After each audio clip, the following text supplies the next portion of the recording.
So sa oras pong ito, tayo po ay muli tumayo bilang paggalang sa salita ng ating Panginoon. Buksan po natin ang ating Biblia sa 1 Thessalonians chapter 5 verse 19. Ako po'y babasa sa wikang Tagalog, mga kapatid. Huwag ninyong patayin ang ningas ng Espiritu. Sumunod po na talata, Ephesians chapter 4 verse 30, sa wikang Tagalog muli. At huwag ninyong pighatiin ang Espiritu Santo ng Diyos. Nasa Kanya kayo'y tinatakan hanggang sa kaarawan ng pagkatubos. Praise the Lord. Last week, pinag-aralan po natin yung patungkol po sa quench not the spirit o wag po natin papatayin ang ningas ng Espiritu. Sino po nakaalala, mga kapatid? So, kung nakaraan na mga pag-aaral po natin, huwag natin patayin ang ningas ng Espiritu. Ngayon naman po, pagtitigitin po natin ang dalawang bersikulo po ito, na kung yung una, huwag ninyong patayin ang ningas ng Espiritu. Sa Efeso naman po, sinabi na huwag ninyong pighatiin ang Espiritu Santo. So ito po ay iikot sa sitwasyon na kung saan ay mapatibay po tayo. Ang layunin po ng ating pag-aaral ay huwag po natin pighatiin, huwag po natin saktan ang banal na Espiritu na tinanggap po natin. Amen po? At para bigyan klaro, mga kapatid, hindi po lahat ng tao ay may Espiritu ng Diyos. Gusto ko pong iklaro muli, hindi po lahat ng tao may Espiritu ng Diyos. Amen. Bakit? Paano mo nasabi, Brother James? Kasi kung ang lahat ng tao ay may Espiritu ng Diyos, wala dapat nang re-rape. Wala po dapat pumapatay ng kanyang kapwa. Wala po dapat nang bubuli. Wala po dapat gumagawa ng masama sa kanyang kapwa. Pero dahil may mga ganyang eksena sa mundong ito, lalo pa sa mundo nating ginagalawan, napakarami na pong krimen ang naglipa na, yan po ay pagpapatunay na marami pong tao ay wala pong Espiritu ng Diyos. So ngayon, mga kapatid, sa ating pong pagpapatuloy, ito pong Efeso chapter 4 verse 30, ito po ay isinulat ni Apostol Pablo upang paalalahanan ang mga Kristiyano, ang mga Hudyo, ang mga Hintil, at ang mga Kristiyano po sa ating din pong panahon. So ito po, mga kapatid, ay isinulat po sa iglesia sa Efeso, doon po sa mga mananampalataya. So bakit at ano ang dahilan ng pagkakasulat nito? So yun po ay ating ikaklaro. Kasi hindi po sasabihin dyan sa sulat na huwag ninyong pighatiin ang Espiritu Santo kung wala pong namimighati o nagbibigay ng pasakit. So bakit po ito isinulat? Isinulat ito, mga kapatid, upang gabayan ang mga bagong Kristiyano sa kanilang spiritual na paglago. So ano ang naging problema dito po sa talatang ito sa Ephesians Church? Ang pangunahing problema ay ang panganib ng pagbabalik sa lumang pamumuhay ng kasalanan sa mga nakapaligid sa talata. Diyan po yan sa Ephesians chapter 4 verse 25 hanggang 29. Naisulat ba, sister? Ganyan lang sama. Okay, sige lang. Ephesians chapter 4 verse 25 hanggang 29 at saka sa 31 po yan mababasa. Binanggit ni Apostol Pablo ang partikular na ugali ng mga taga-Efeso na nagpapadilim sa kanilang patutuo. So ito po, mga kapatid, yung Ephesians Church, meron po silang mga pag-uugali. At tingnan po natin kung ano pong klaseng pag-uugali ito. At magugulat po kayo, ang pag-uugali sa mga unang Kristiyano sa Efeso ay tumatagos po sa ating panahon. Ito po yun. Una, pagsisinungaling sa isa't isa. Ang Ephesian Church po, mga kapatid, ay nagsisinungalingan sa isa't isa. At hanggang po sa ating panahon, napakarami pong Kristiyano na sinungaling pa rin. At ito po ang bagay na isang delikado. Revelation chapter 21 verse 8.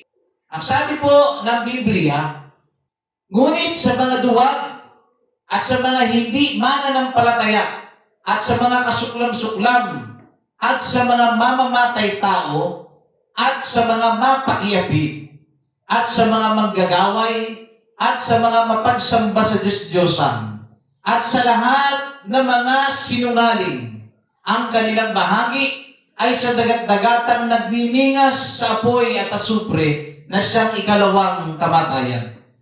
So, dito po natin makita sa ating binasa, yan po yung mga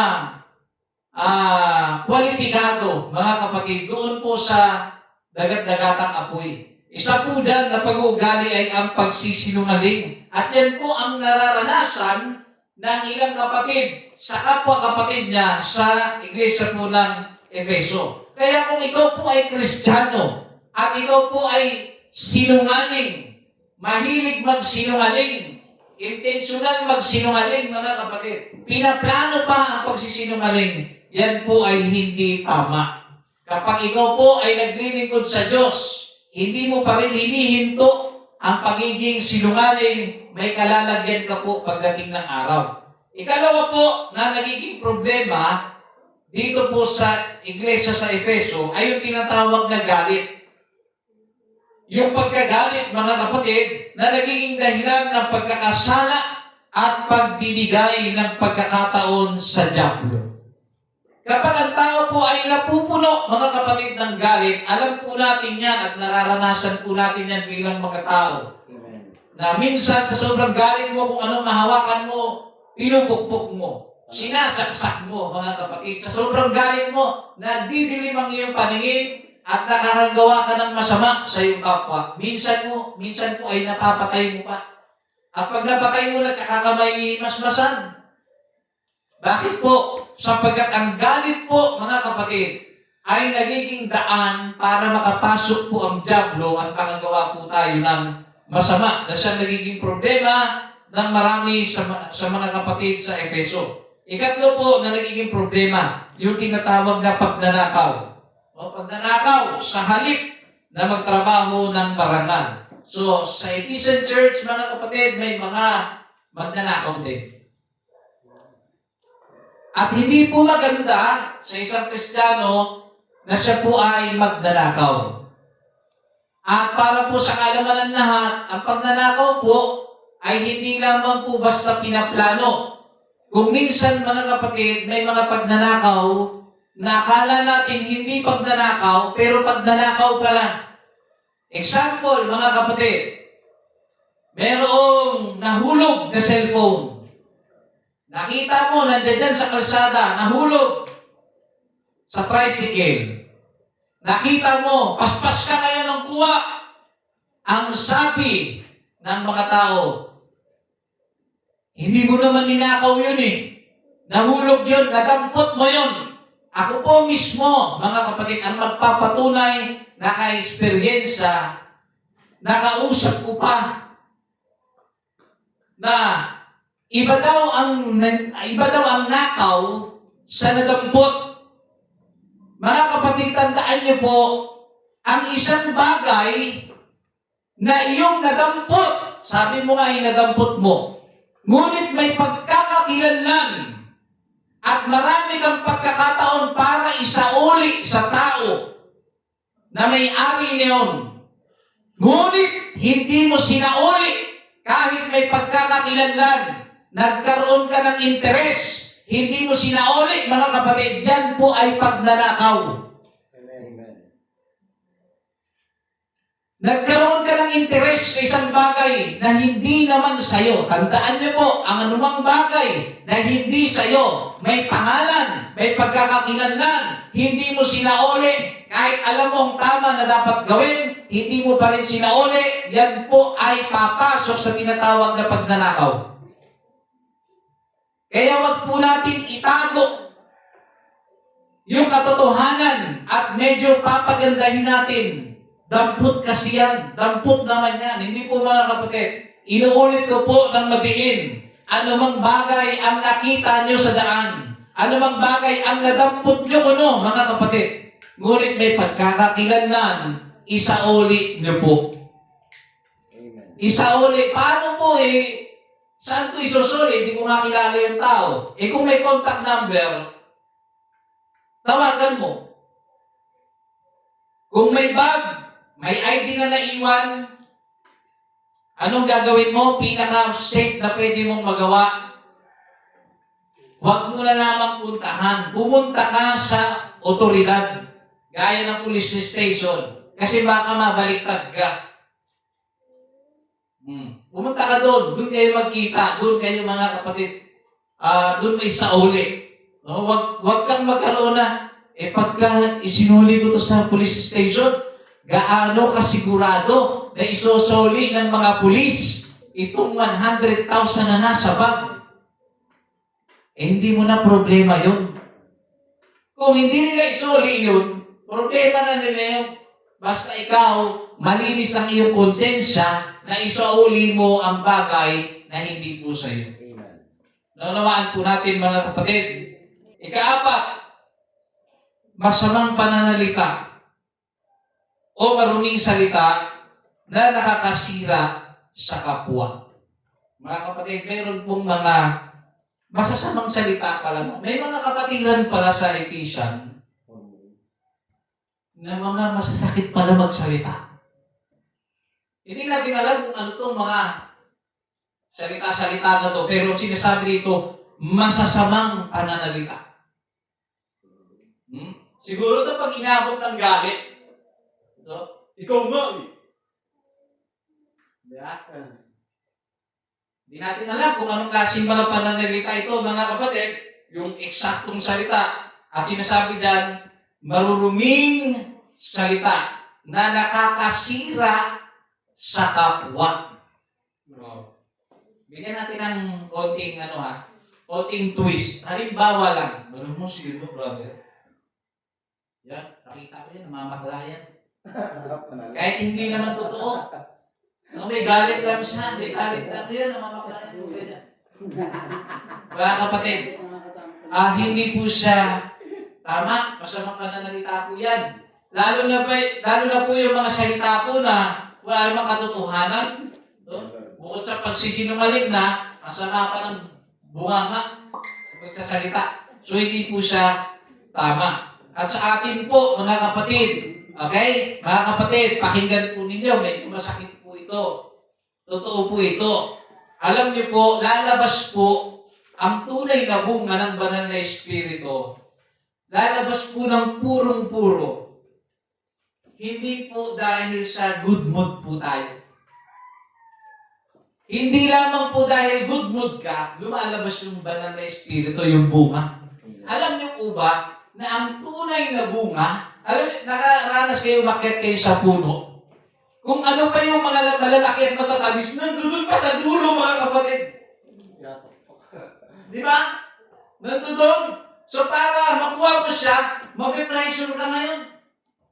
Akyat ka. No? Halos magkanta unggoy ka na, kasi unggoy medyo mag-aamay, di ba? Ang dulo na, kukuha yung kung ano yung makukuha. Di ba, hindi niyo napansin kung alin yung nandoon sa dulo na parang malalaglag ka kasi kaprasong na lang, nandoon yung masarap, nandoon yung malaki, nandoon yung matamis. Nakuha ninyo mga kapatid? Wala dun, hindi lahat ng pagkakataon nasa mababa, kundi nandoon sa dulo. Ano pong punto ko mga kapatid? Para ma-reach, maabot yung sukdulang pagpapatunay patungkol sa banal na espiritu, mapupunta ka talaga sa dulo. Amen. Dadalhin ka talaga sa dulo ng galit mo. Right. Dadalhin ka talaga sa dulo ng pressure mo. At kung ano ang magiging balik mo, kung ano ang magiging response mo doon sa pressure na nangyayari po sa inyo, yun po ang tunay na bunga ninyo. Nakuha ninyo? Diba? Masarap magmahal, pagmahal ka rin eh. Pero pag hindi ka mahal, kaya mo bang mahalin pabalik? Come on. Ano po ang punto, mga kapatid? Sabi nga ng Biblia, kung mamahalin lamang ninyo ay mga taong mamahal sa inyo, eh wala naman din kayo pinagkain mo. Ganun din naman ang ginagawa ng mga makasalanan. Amen. Eh ano punto, mga kapatid? Hindi man tayo perfecto bilang tao, pero sikapin po natin. Amen. Kahit na matinding pananalita ang narinig mo. Halimbawa, sinabi sa iyo, ikaw, mamatay ka na. Ngayon din. Anong sasabihin mo bilang Kristiyano ka? Dahil nandudun ka na sa dulo eh. Nasa pit ka na. Talagang ginagalit ka, mga kapatid. Pinoprovoke ka na sa galit.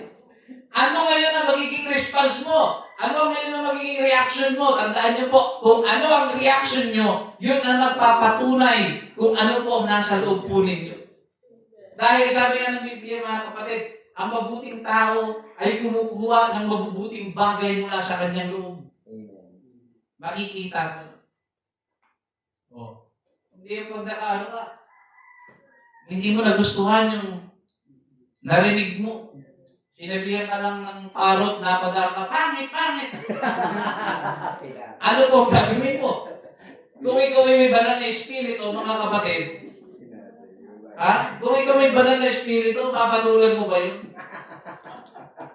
Hindi mo papatulan yun. Bakit? Alam mo una, walang kalaban-laban yun. Pangalawa, yun lang ang natutunan niya bubuhay ng salita. Alam niya ba yun? Alam niyo ba yung consequences ng pagsasalita niya ng pangit-pangit ka? Hindi niya yun alam. Kaya pag pinatulan mo yan, mas mababa pa ang utak mo sa parot. Naunawaan niyo? Kasi yung parot, minsan, pag tinuruan nyo lang ang alam eh. Pero marami naman silang alam, pero may numero 1 silang paborito eh. Minsan, sipol, pangit.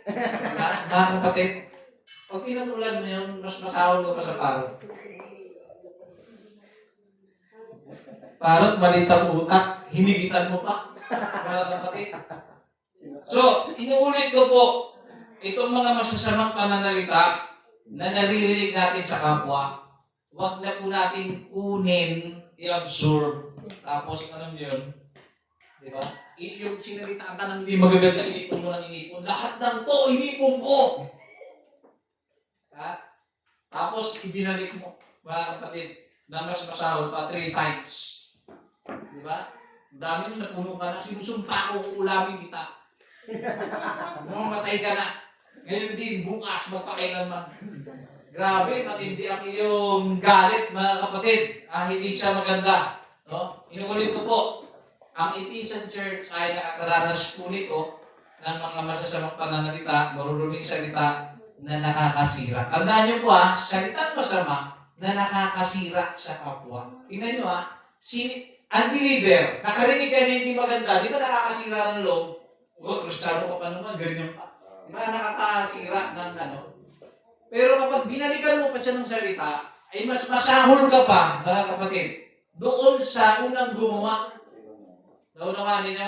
Huwag niyo pong gagawin yung bagay na yan. Number 5, na nagiging problema po sa Ephesians, ay yung tinatawag na kaitan.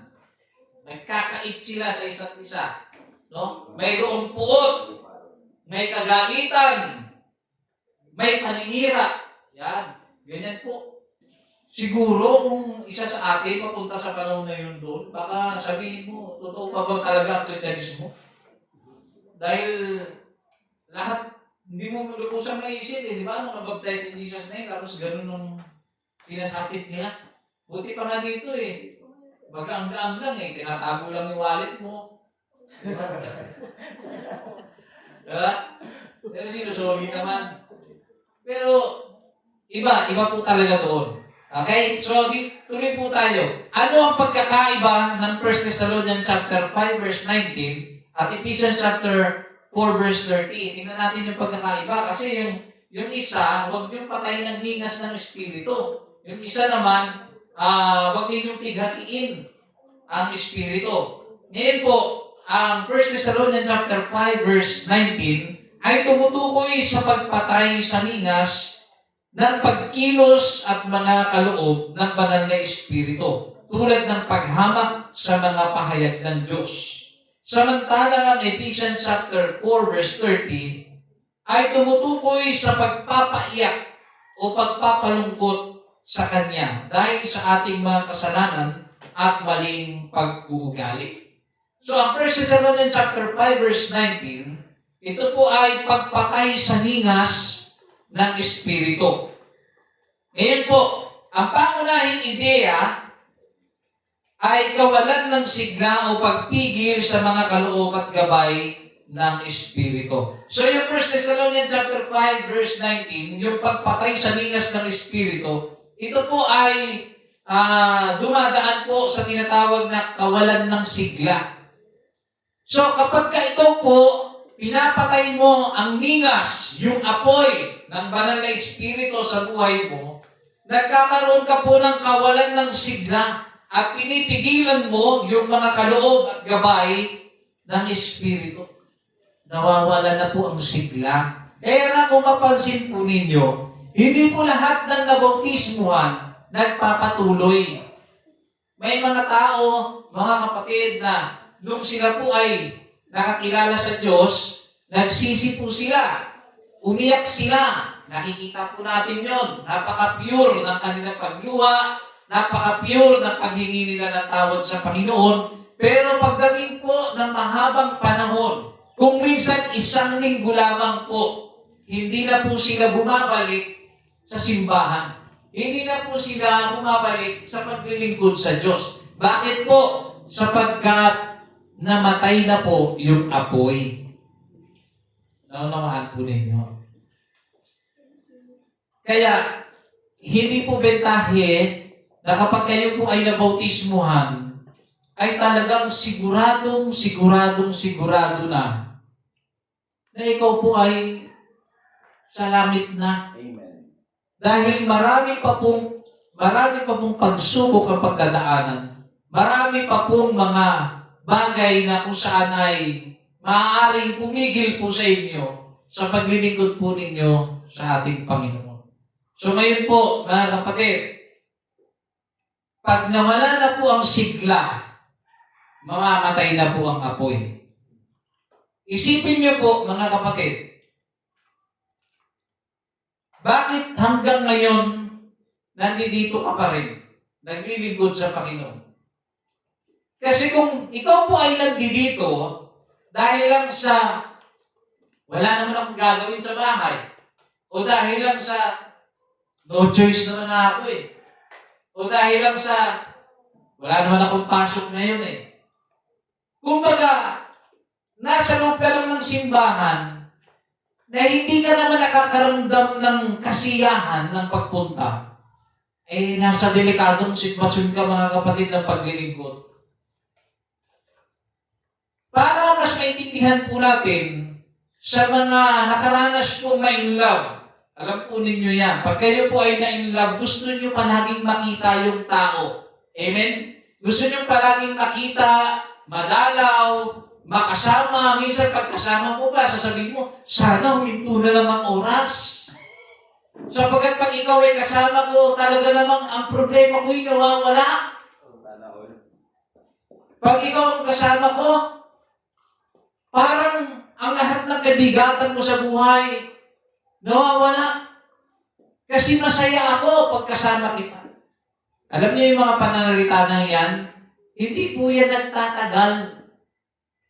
Dahil kadalasan pag kinasal na, yung dating gustong ikaw ang lagi kong kasama habang buhay.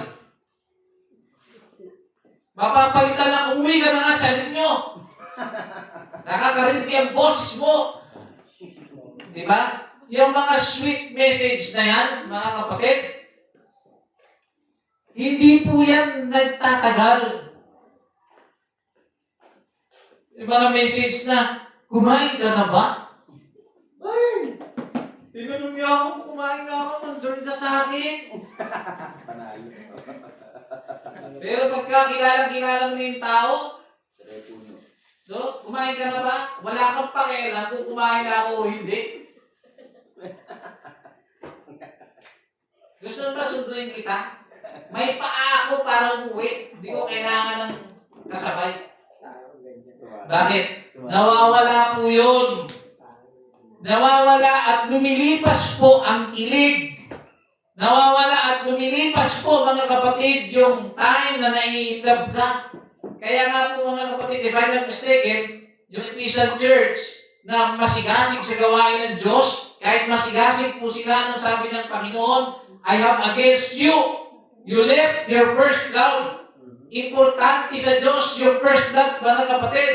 Kaya kung nagsisimba ka, hindi na maramdaman ng Diyos na mahal mo siya, wala na pong silbi ang ating mga ginagawa. Nangangaral ka man, mga kapatid, nakikinig ka man, gumaganap ka man ng tungkulin, ngunit hindi na maramdaman ng Diyos na first love mo pa rin siya hanggang ngayon, mga kapatid. Wala pong nangyayari, wala pong magandang may dudulot. Mauuwi po sa wala. Dahil ang concern lagi ng Diyos, yung first love mo. Kailangan siya pa rin ang tinitibok ng puso mo. Pagising mo sa umaga, kahit tamad ka na pagod ka sa trabaho mo, dahil naiisip mo, mahal ko ang Diyos, dadalo ako, mga kapatid, yun po ay napakasarap pakinggan sa harapan ng Diyos. Ramdam na ramdam ng Diyos, minsan kahit may sakit ka, bumabangon ka pa rin, umiiyak ka, Panginoon, gusto ko talagang sumimba, pero masakit ang paa ko, gagawa ako ng paraan, dahil gusto kong sumamba sa iyo sa araw na ito, mga kapatid. Ang Diyos natatouch sa iyo. Natutuwa ang Diyos dahil ramdam na ramdam niya ang pagmamahal mo. Alam niyo po, mga kapatid, kung ang pagmamahal ang ating iintindihin sa lahat ng ginagawa natin, mga kapatid, ang Diyos po ay may kakayanan suklian ang lahat ng pagmamahal. Walang pagmamahal ka na ibibigay sa Diyos na hindi nasusuklian. Basta hanggang ngayon, siya pa rin ang tinitibok ng puso mo. Siya pa rin ang dahilan ng pagbangon mo. Siya pa rin ang dahilan ng paggawa mo sa gawain. Na kung minsan pagod na pagod ka na, at hindi lingid dyan sa Panginoon, pero nagpapatuloy ka ng may tibok na puso, mga kapatid, at ramdam na ramdam ng Diyos. Alam ng Diyos ang gagawin niya para bawian ka niya, kapatid. Yes. Babawi po ang Diyos. Pero kapag ang pagdalo po natin dito, wala na pong involved na pag-ibig. Ni ikaw nga mismo, hindi mo alam kung mahal mo pa ang Diyos o hindi. Sayang po ang araw po ninyo. Maigi pa pumasok na lang kayo sa trabaho niyo. Huwag po kayong gagawa sa gawain ng Diyos. Kung ang nagtutulak lang sa inyo ay kailangan. Leader kasi ako eh. Kailangan eh. Nabotis mo na kasi ako eh. Mga kapatid, dapat ang lahat ng dahilan kung bakit po tayo kumikilos at gumagawa sa gawain, dapat ang motibasyon natin ay ang pagmamahal natin sa Diyos. Dahil sa Panginoon. Dahil sa pagmamahal ko sa Diyos, kaya ko ito ginagawa. Kaya mga kapatid, lalo na po tayo, napakaliit lang po ng ating church, napakalaki po ng pangangailangan natin, lalo na po sa gawain. Kapag tayo po ay nagtutulong-tulong, ramdam ko na ang Diyos ay tuwag-tuwa. Alam ng Diyos na may mga pangangailangan tayo personal. Pero tandaan niyo po, ang gawain ng Diyos ay may pangangailangan din. At kapag tayo po ay hindi nagsasawa, hindi napapagod, hindi po tayo, alam niyo yun, nagbibilangan na bakit siya, ganun niya ako, ang laki-laki ng binibigay ko, hindi yun ang pinag-usapan dito eh. Gaano mo ba kamahal ng Diyos? Amen. Dahil yung pagmamahal na yan, ang magtutulak sa iyo kung bakit hanggang ngayon, pinipili mo pa rin ang Diyos kahit na dumadating ka sa punto na parang ayaw mo na. Pero pinipili mo pa rin dahil sa pagmamahal niyo. Kaya, wag po kayong magtaka. Bakit may mga kapatid sa pananampalataya, pagdating sa gawain ng Panginoon, hindi mo makitaan ng pag-ibig. Hindi mo makitaan, mga kapatid, na alam niyo yun na parang okay lang sa kanila na hindi sila magsimba. Isang linggo, 2 linggo, 3 linggo, 1 buwan. Okay lang sa kanila, walang bigat. Alam niyo kung bakit? patay na ang apoy. Patay na ang ningas. Wala nang pag-ibig, mga kapatid. So, ito sa dapat nating tutukan na wag po natin hayaang mawala yung sigla ng ating pag-ibig sa Panginoon. So, sa kilos naman, mga kapatid, para itong pagbuhos ng tubig na nagliliyab sa apoy, sanhi, pag-aalinlangan, pagwawalang bahala, o pagtanggi sa mga babala at inspirasyon ng Espiritu Santo. Epekto, nawawalan ng sigla ang espiritual na buhay ng isang tao at ng iglesia. Ephesians chapter 4 verse 30. Pagpighati sa banal na espiritu. Dito naman tayo. Kung kanina, wag patayin yung ningas ng espiritu. Ngayon, wag naman natin paiyakin. Huwag natin pasamain yung loob ng banal na espiritu. O wag natin siyang palungkutin.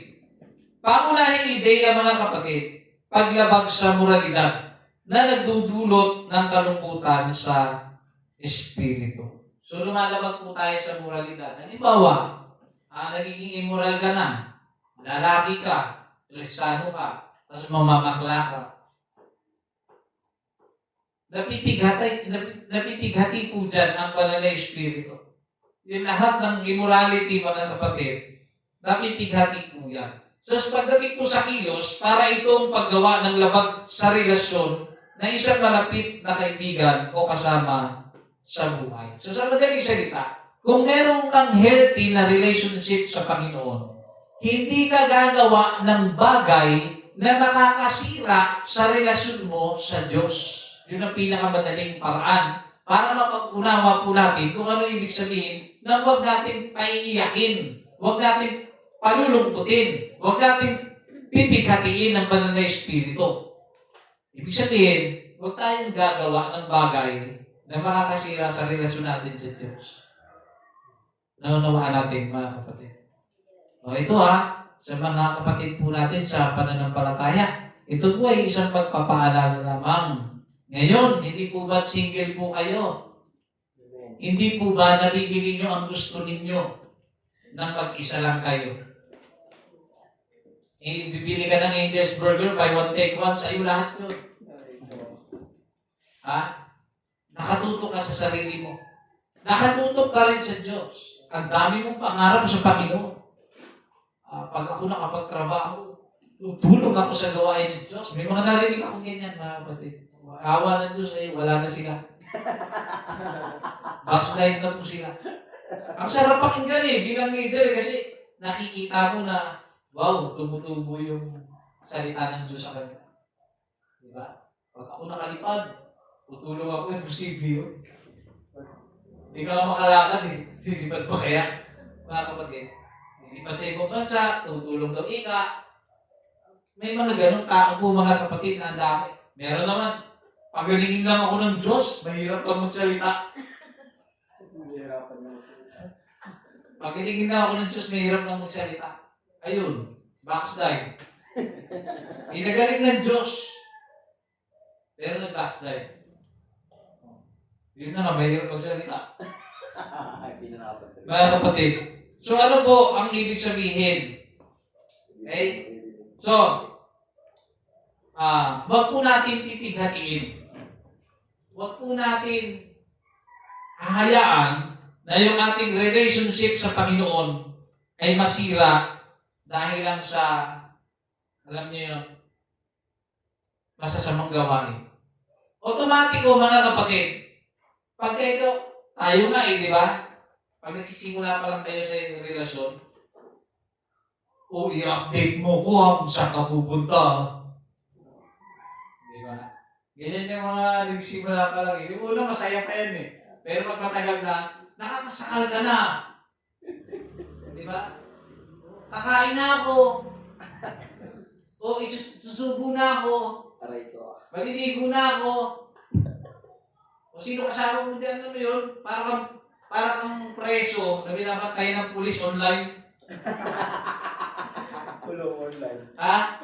Ganun po ang nangyayari. Dahil maningas yung pag-ibig Pero, kapag may ginawang hindi maganda, ano po nangyayari?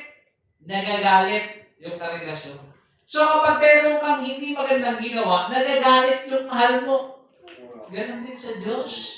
Mga kapatid, nasisira ang ating relasyon sa Panginoon kapag may ginawa tayo na pinagbabawal ng Diyos. Buti ka ang Diyos, hindi alas 9, matutulog ka na. Hindi ganun ang Diyos, mga kapatid. Minsan kahit puyat ka minsan hindi ka na natutulog Wala ka naman narinig sa Diyos na na kung ano man Di ba? Pag narinig ko, takbo ka.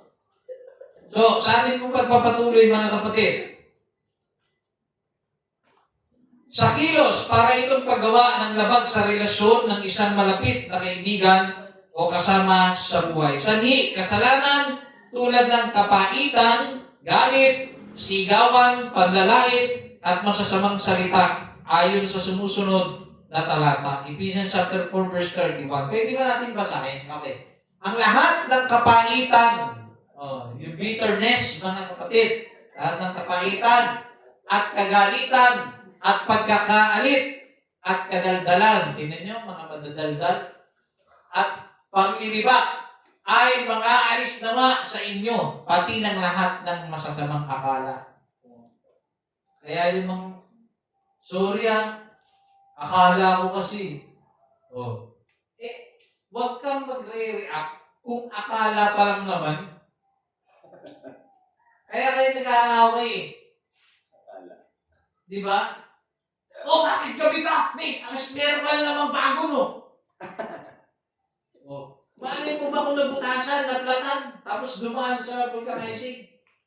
Ayan na rin. Sabi ko na nga pa Tapos babalitaan niya. Nagpa-vulcanize pa. Ano ang sumunod nangyari? Pasensya ka na. Akala ko kasi. Aray mo. Yung mga nasa isip nyo pala, na mga akala, i-confirm nyo muna. Diyan na nagiging dahilan ng pag-aaway Kaya nga dyan na po yung kanta. Akala mo, hindi ko pansin. Alam niya ka tayo? Akala mo, hindi ko alam. Alam niyo yan? Mga kapatid, mahal mo nga ako kahit hindi mo man sabihin. Akala mo, hindi ko napansin. Alam niyo yan, mga kapatid? Hindi niyo pa alam. Matandaan talaga ako. Kanta po yan ni Aiza Sigera. Kasabay po yan ng pagdating ng panahon. So, iwasan po natin yan mga kapatid. Nakita nyo sa sulat ni Apostol Pablo, hindi niya po isusulat yan kung walang ganyang eksena sa Efeso. Sa naig, may kapaitan ba? Pait. Kapaitan. Papaitan. Sa naig, meron bang gagalitan? May mga pagkakagalit ba dito? May mga kadaldalan ba dito ba kapatid? May mga panglilibak ba dito? May mga, mga alis. Mga alis naman sa inyo. Pati lahat ng mga masasamang akala. Di ba dito parang medyo light pa nga tayo Pero ito, direkta sinulat kasi ganito. Ganito ang eksena nangyayari sa simbahan sa Efeso. Mga believers pa yan Baka nakareceive pa yata ng Holy Spirit lahat yan. Pero sinunatan sila ng gano'n. Sa tingin nyo, kung mabubuhay si Apostol Pablo, laro lang naman ang isip. Ano kaya ang isusulat ni Apostol Pablo sa lahat? Sa lahat ng mga tamad. Sa lahat ng mga tamad. Sa lahat ng mga iwasan ng mga kaantukan. Sa oras ng pangaral. Ako naniniwala na isusulat din si Apostol Pablo Lahat naman ng iglesia mayroong kapintasan Pero wala akong perfecto simbahan Nasa kakato ka sa akin, nakakita na ako ng tunay na simbahan. Hindi yung totoo. Nandudong ka Hindi yung totoo, kapatid. Lahat ng simbahan, mayroon pong kapintasan. Pero, tandaan nyo po, kahit na may mga kapintasan ang bawat simbahan, dapat mamayani po yung pag-ibig. Amen. Pag-ibig po. Hindi yung, hindi na ako magsisimba. Puro naman, kagalgalan yung simbahan dito. Di ba? Hindi pa nagsisimula yung gawain, may nagpipreach na. Di ba? Dadating mo, bisita oh. In-invite mo. Eh, ang simbahan namin sa Maria Lopez dito sa may liblib, sa may tapat na kanto, yung mga lubak-lubak, yun na yun. Diyan pa lang sa kanto. Late na tayo. Akala ko, ang simula ay alas 9. Ang aga na nga natin eh. 45 nandiyan sa kanto. Yung palo, akala niya nag-bridge, ang dadaldal sa loob. Puro kwentuhan. Imbis na pagdating dito, nagmumuni-muni sa Panginoon. Diba? Makikita, ang daldal. Tapos na ba? Mukhang revival na eh. Ang ingay. Diba? Mga kapatid. So, i-ano natin yan mga kapatid, i-disiplina natin ang ating sarili tungkol dyan. Okay? So, sumunod po mga kapatid. Epekto, nasisira ang malinis na relasyon at pagkakaisa sa pagitan ng mananampalataya at ng Diyos. Yan. So, buod na pagkakaiba. Dito tayo sa pinakasukdulan na pagkakaiba. 1 Thessalonians chapter 5 verse 19 ay nakatuon sa pagpapabaya o pagpigil sa positibong gawain o ningas ng Espiritu sa ating buhay. So, madaling salita mga kapatid, pinaka-peak, ito po yung tinatawag na pagpapabaya. So, pag pinabayaan mo, pinigilan mo na rin ang ibang eksena mga kapatid. So, wag po natin hayaan na tayo po ay maging pabaya. Okay? Huwag pabayaan. Ito pa po mga kapatid gaya nito. Saan po tayo nagpapabaya? Hebrews chapter 10 verse 25. Alam po ninyo yan. Paulit-ulit po yan. Ano po yun? Huwag ninyong kaliligtaan ang pagdalo sa pagkakatipon. Sa isang translation, huwag ninyong pababayaan ang pagdalo sa pagkakatipon. So, ito pong pagkakatipon, gaya ng Bible study, prayer meeting, ano bang klaseng gawain ng Diyos, kapag yan po ay ini-ignore natin, pinapalampas natin sa buhay natin, kahit sumagi na sa isipan natin, ay may gawain pala, ay may intindihan man ako ng Panginoon. Ay hindi, pagod ako. Alam niyo po, yan po ay pagpapabaya. Kasi kung talagang mahalaga sa iyo ang isang bagay, kahit pagod ka, babangon ka. Nakita niyo yung trabaho niyo, mga kapatid? Kung minsan, mas matindi ang pagmamahal ng tao sa kanyang trabaho kasi sa Panginoon. Sa trabaho, takot mali. Sa gawain ng Diyos, okay lang mali.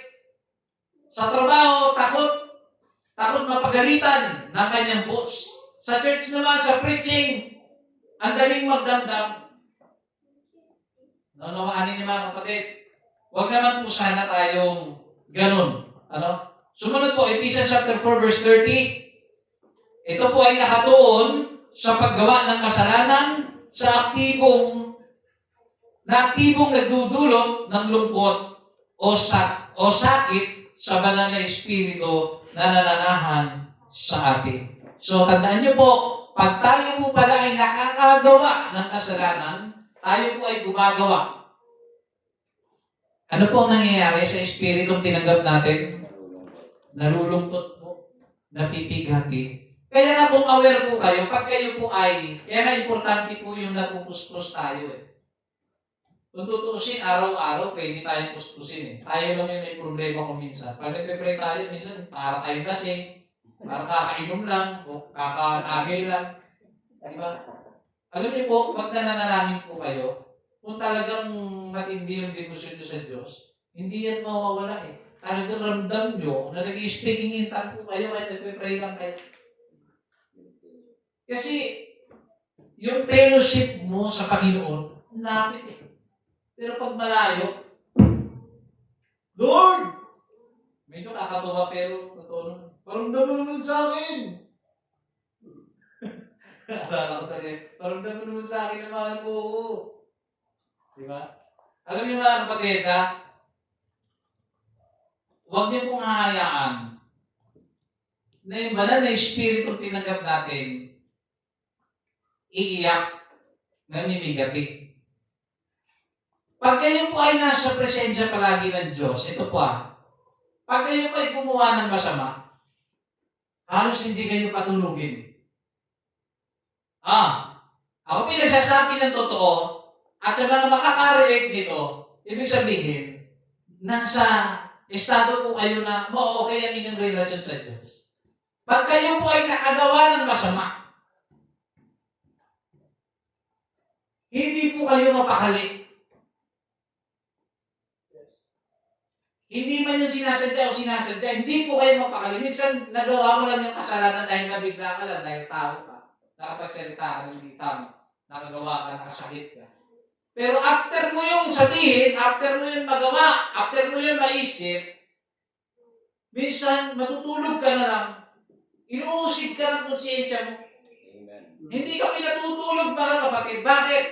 Hindi kasi masaya ang banal na espiritu sa ginawa mo. Guilty ka.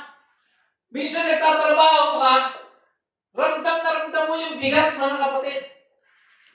Hindi ka mapanatag na, kumbaga, sa sitwasyon na, makauwi lang ako, nananakit ako, hindi ako mapanatag. Inuusig ka, mga kapatid. Pero, kapag wala ka ng nararamdamang bigat sa iyong kasalanan na nagawa, sinalita, at parang nag-enjoy ka pa, delikado ka, kapatid. Maaaring wala na ang banal na espiritu. Mga kapatid, ang banal na espiritu na tinatanggap po natin, mga kapatid, wala mang otomatiko o direktang salita, mga kapatid, na word for word, na yan po ay aalis sa oras na ikaw ay gumawa ng masama. Mga kapatid, nararamdaman po yan ng minsang may banal na espiritu. Kasi sabi ng Biblia, di ba? Umalis na yung masasamang espiritu eh. Pagbalik niya, wala na. Ano nangyari? Magtatawag daw ng ilan? Ito, babalik sa'yo. Magiging masama ka na. Lalo ka pang masama. Bakit? Wala nang banal na espiritu. Kaya mga kapatid, sa lahat po ng kapatid, huwag nyo na munang isipin kung sino yung nakasakit sa inyo. Huwag nyo na muna isipin. Manambuli sa inyo, nakagawa sa inyo ng masama. Huwag nyo na muna isipin ngayon. Ang gusto kong isipin nyo ngayon, mga kapatid, yung kayo. Sino ang nagawa nyo ng masama? Sino ang napagsalitaan nyo ng hindi tama? Sino ang nagawa nyo ng hindi tama? At pakiramdaman nyo ang sarili nyo ngayon.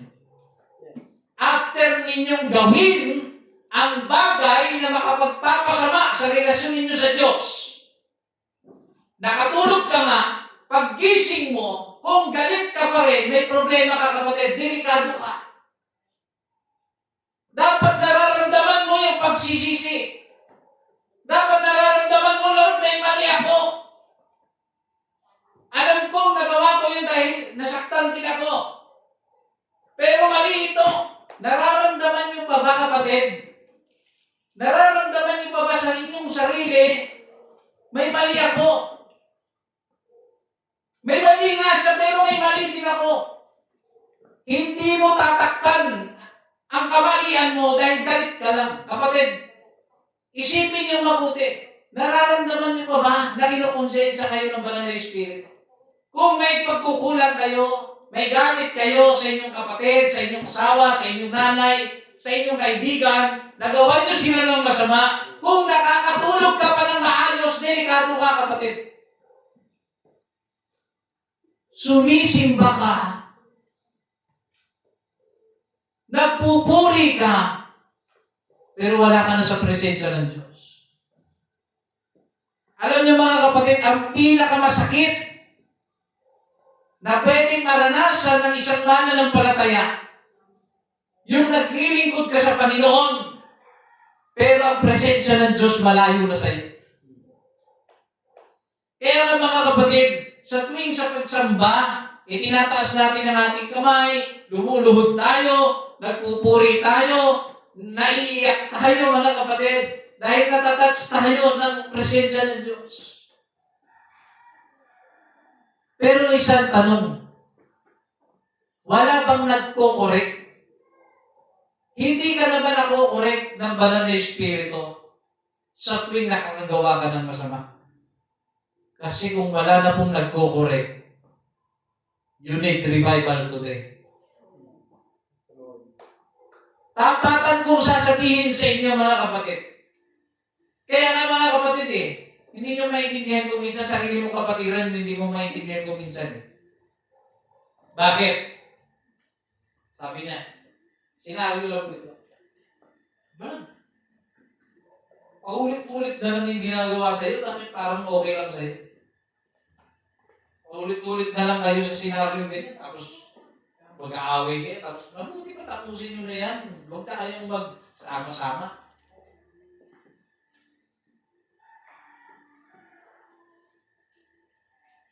Isipin mong mabuti na ikaw na nagsalita ng gano'n.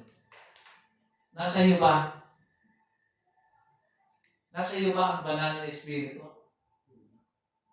Kasi kung nasa iyo ang banal na espiritu, ang tanging meron ka lang ay magpayo, hindi magdikta.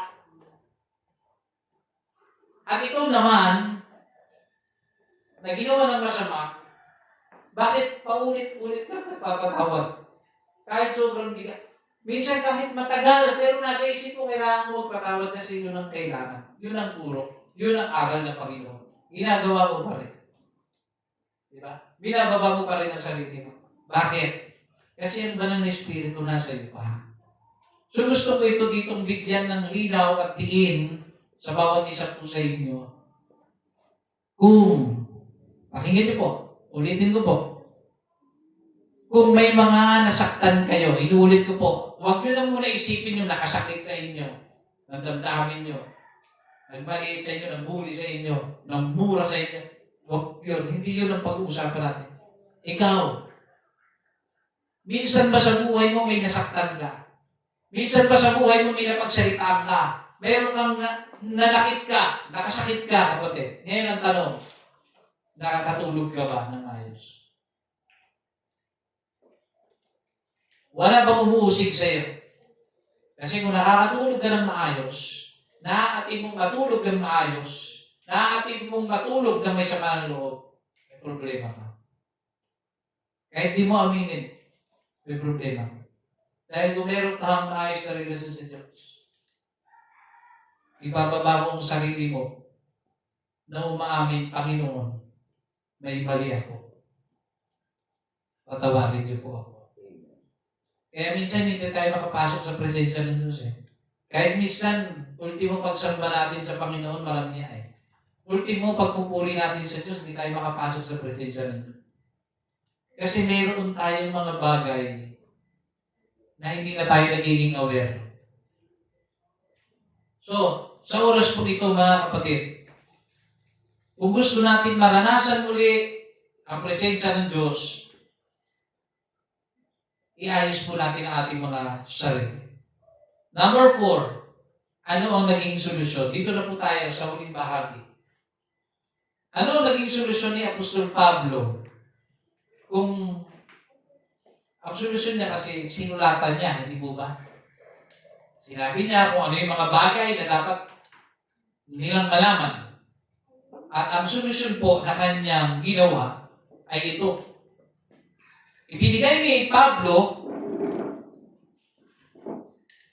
hindi ko po, ang solusyon na ibinigay ni Pablo ay ang tunay na pagbabago ng pamumuhay sa pamamagitan ng kapangyarihan ng Espiritu Santo.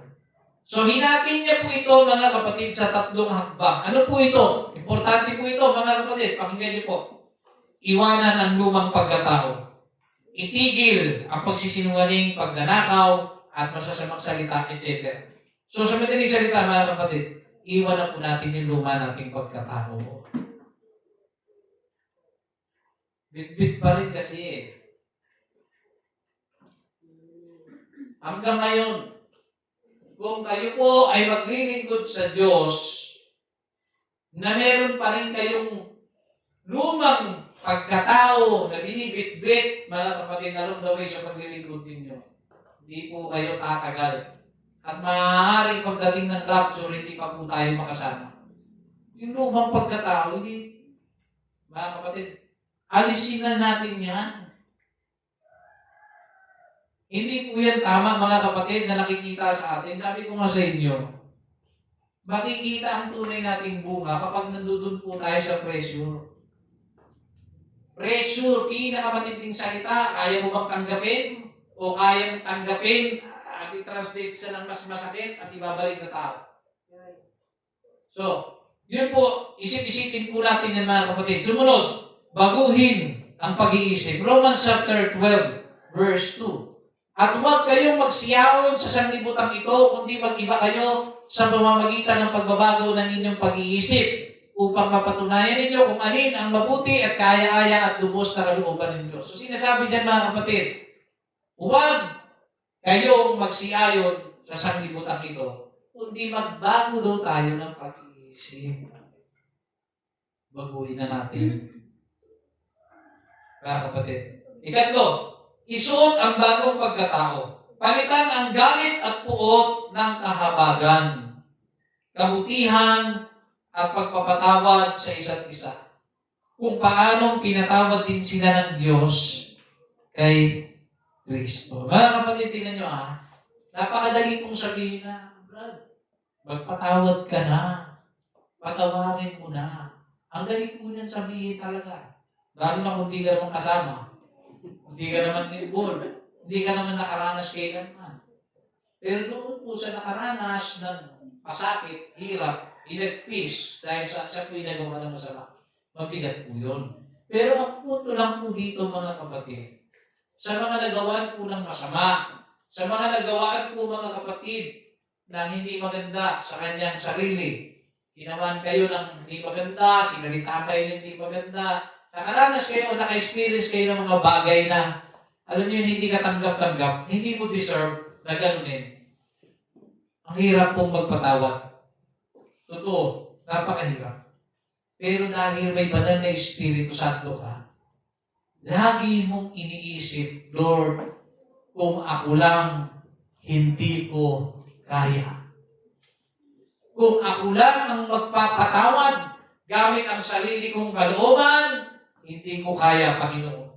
Pero dahil ikaw ang Diyos na ating pinaglilingkuran, walang bagay na hindi mo kayang gawin. Mga bagay na imposible, ginagawa mong posible. Mga taong may sakit, gumagaling. Mga taong bulag, nakakakita. Panginoon, ano bang bagay ang hindi mo kayang gawin na maliit lang ito sa iyo? Na kung ikaw nga, ginawan ka ng masama, maraming ginawa sa iyong mga bagay na hindi katanggap-tanggap, hindi mo deserve, pero pagdating sa pagkapako sa iyo, sinabi mo, patawarin mo sila.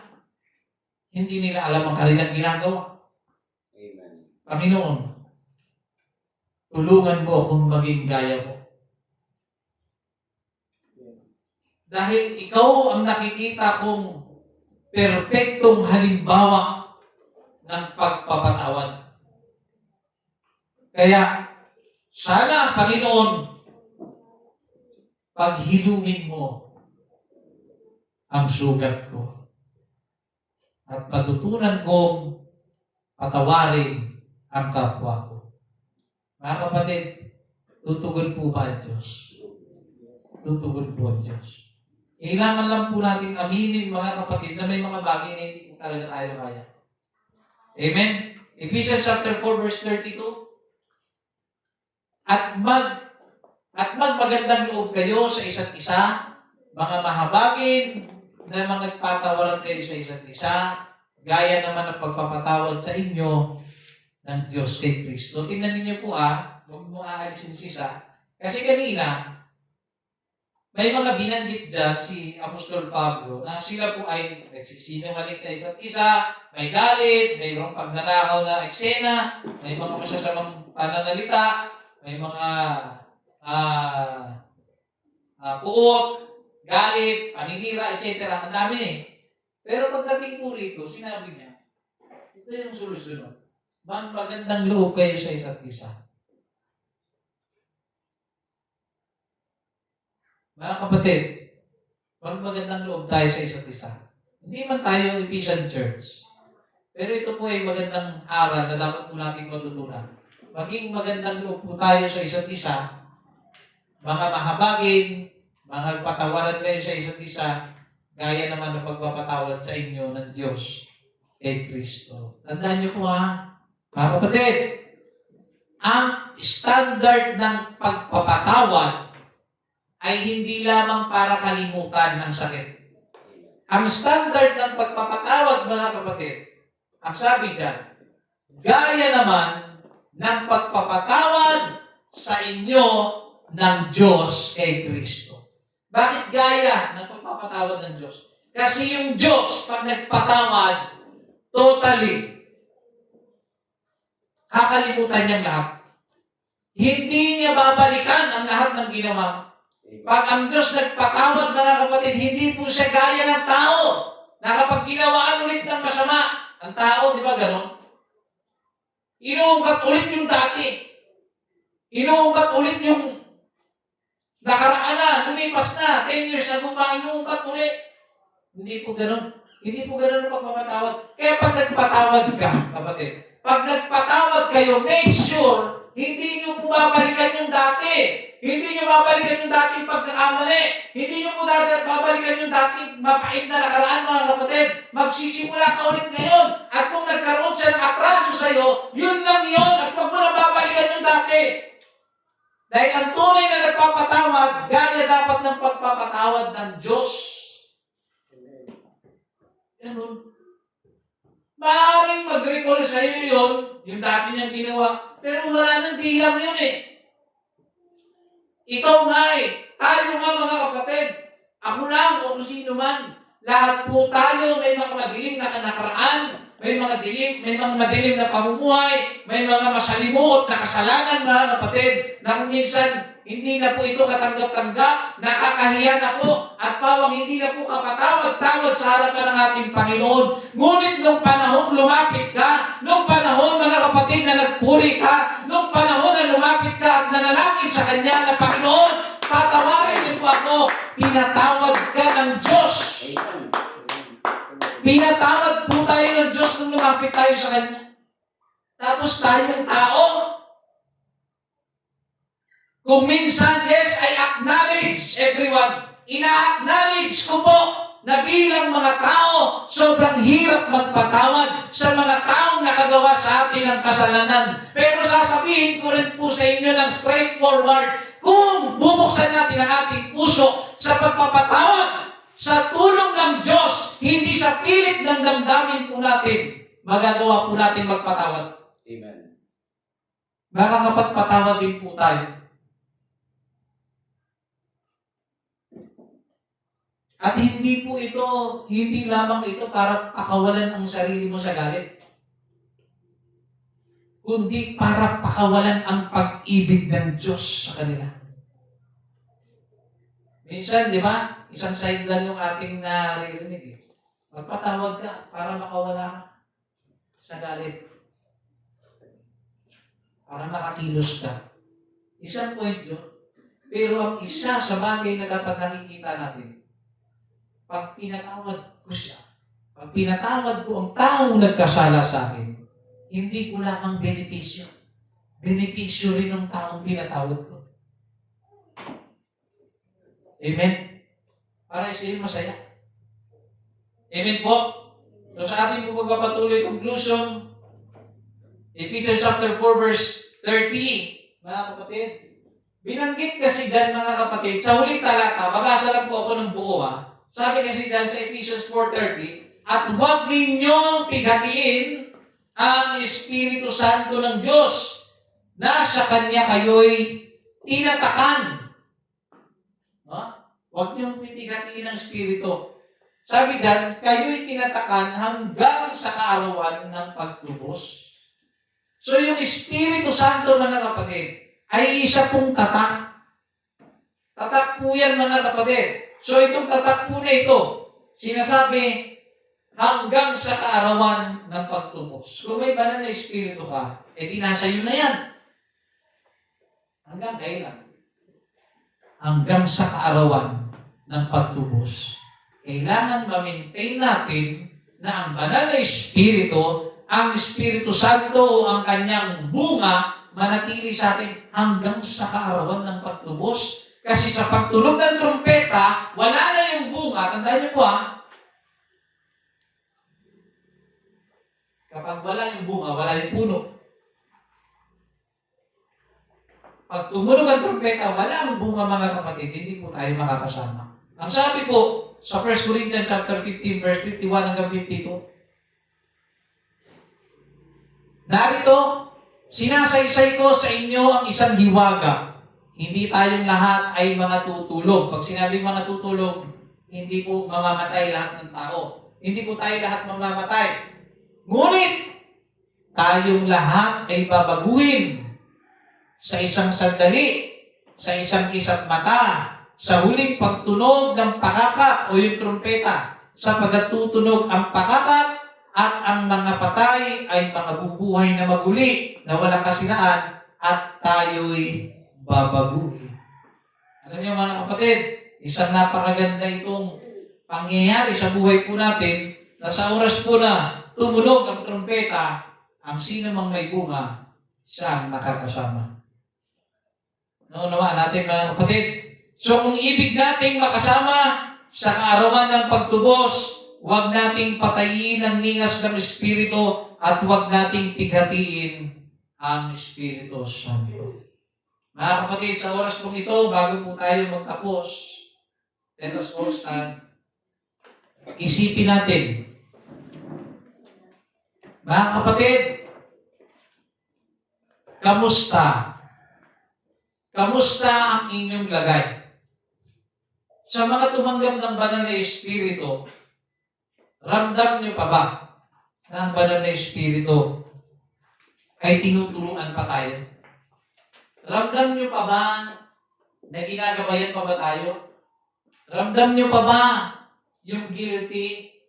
Yung guilt kapag nakakagawa tayo ng masama sa harapan ng Diyos at sa ating kapwa. Ramdam niyo pa ba? Kasi kung hindi na po, delikado po tayo. At ito po yung magkakataon sa atin. Lumapit tayo sa presensya ng Diyos. Humingi po tayo mga kapatid ng tawad sa harapan ng ating Panginoon. Wala pong iba o paraan na tayo po ay ma-restore kung hindi tayo po mga kapatid ay lumapit sa presensya ng Diyos. At sa oras pong ito, mga kapatid,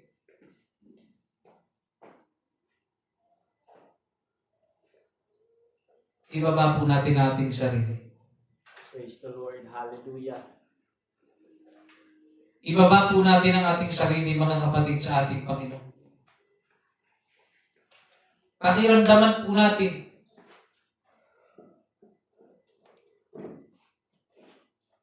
kailan ko huling pinasaya ang banal na Espiritu sa buhay ko. Kasi sinasabi ng Biblia, mga kapatid, huwag niyong pighatiin ng banal na Espiritu. Kung siya po ay napipighati, ibig sabihin, siya rin po ay nakakaramdam ng kagalakan. Ang tanong, kailan huling nagalak ang banal na Espiritu sa buhay mo? Sariwain po natin mga kapatid ang oras na ito. Lumapit po tayo at ituon po natin ang ating isipan sa Panginoon. Huwag po natin hayaan mga kapatid na tayo po ay hilain ng ating laman sapagkat tayo'y pagod na. Naintindihan ko po, pagod na po ang lahat. Ang iba po ay puyat, ang iba po ay may problema, pero ito po ang kailangan po natin. Lumapit po tayo sa ating Panginoong Diyos. Praise the Lord. Huwag po natin nahayaan mga kapatid na lalabas po tayo sa oras dito. Dahil hindi po natin nasigurado na ang banal na Espiritu ay nasa atin pa. Kapatid, pakiramdaman niyo po. Pakiramdaman niyo po mga kapatid. Pakiramdaman po natin ang banal na Espiritu. Yes, Lord. Hallelujah. Nariyan pa ba? Nararamdaman niyo pa ba?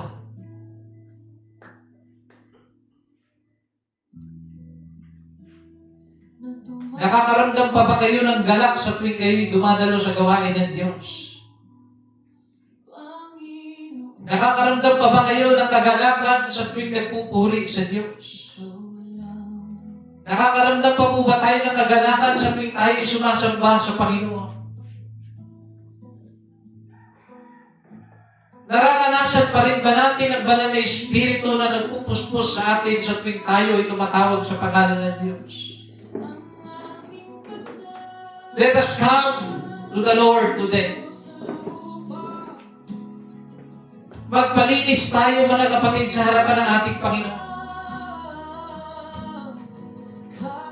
Huwag po tayo magnahiya. Huwag po tayo mag-alinlangan. Yes, Lord. Hallelujah. Aminin natin sa Diyos. Aminin natin sa Diyos, mga kapatid, na marahil napakalayo na ng relasyon natin sa Kanya.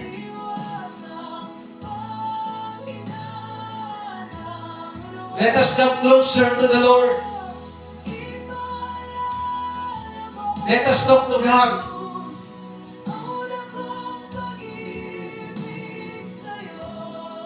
Ibigay natin ang pagpupuring nararapat sa Panginoon. Yes, God. Hallelujah. Kung ikaw ay inuudyo ka ng banal na Espiritu na humingi ng tawad, manalangin mo, gawin mo, kapatid.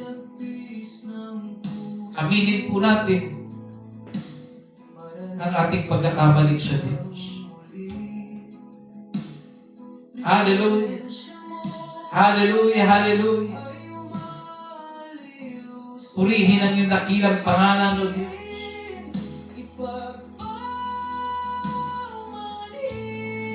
Hallelujah, hallelujah. Panginoong Diyos, O Diyos ni Abraham, Diyos ni Isaac, Diyos ni Jacob, tulungan niyo po bawat isa sa amin, Panginoon. Yes, Lord God. Hallelujah. Puspusin niyo po ang bawat isa sa amin. Pagalingin niyo po ang bawat pusong sugatan sa oras na ito, Panginoon. Bigyan niyo po ng kapahingahan ang bawat katawan ng mga kapatid na puno na ng pagod, Panginoon. Renew our strength today, Lord. I-renew niyo po, Panginoon, ang aming mga puso at isipan. Hallelujah, hallelujah. Sa oras na ito, mga kapatid, ibinibigay ko na po ang pagkakataon sa inyo upang dumulog sa presensya ng ating Panginoon at aking po tinatawagan ang tagapanguna ng gawa.